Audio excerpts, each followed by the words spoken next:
সালাম আলাইকুম। শুধুমাত্র একটা টাইগারের বোতল নিয়ে একটা ভিডিও বানাইছিলাম। শুধু বলছিলাম যে বাংলাদেশি টাইগার, নোয়াখালীর টাইগার এখন ইউরোপে চলে। ব্যাস শুরু হয়ে গেছে আফা টিমের পোলাপাইনগুলো আমার নিয়ে সমালোচনা করা।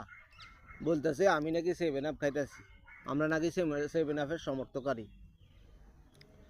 আসলে আফা টিমের পোলাপাইনগুলা এতটুকু নলেজ নাই। তারা মাত্র 3বারের চ্যাম্পিয়ন।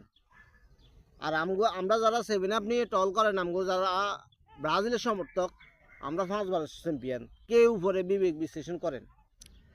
বিশ্বকাপের ইতিহাসে প্রায় 140 বছরের ইতিহাসে এখন পর্যন্ত বিশ্বকাপের প্রথম আসর থেকে শেষ আসর পর্যন্ত প্রত্যেক বিশ্বকাপে খেলার যোগ্যতা অর্জন করার মধ্যে একমাত্র দল শুধু ব্রাজিল। তুলনা বিপরীতে আফা টিমের সদস্যরা বা আফা টিম 3বার যোগ্যতার অভাবে বিশ্বকাপ থেকে বাদ পড়ছে।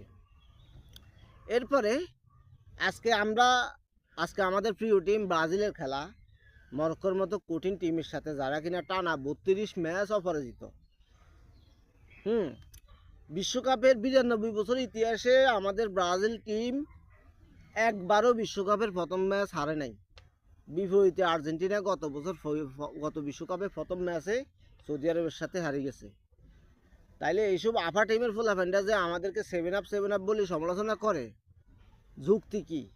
লেভেলে আইতে বলে লেভেলে 2-3টা বিশ্বকাপ জিতি ব্রাজিলের 5টা বিশ্বকাপের কাছাকাছি চলে যাওয়া, ব্রাজিলের ইতিহাস ঐতিহ্য রেকর্ডের কাছাকাছিও আর্জেন্টিনার নাই। একটা কথা মানে নিতে হবে, আর্জেন্টিনা বর্তমান চ্যাম্পিয়ন, বর্তমান ভালো খেলে, ধরে নিলাম। কিন্তু বর্তমান ভালো খেলে তাই বলি ভবিষ্যতে এভাবে থাকবো, অতীতে এভাবে ছিল এমন কোনো কথা নাই। ভালো মরক্কো খেলে টানা 32 ম্যাচ অপরাজিত, তাই বলি কি আমরা তাদের সাথে ব্রাজিলের মিলানো যায় কি না? কখনোই যায় না।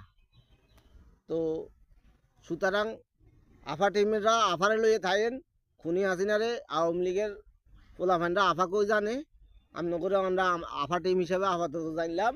আপনারা আমাদেরকে 7 আপ বলি সমালোচনা আর করিয়েন না।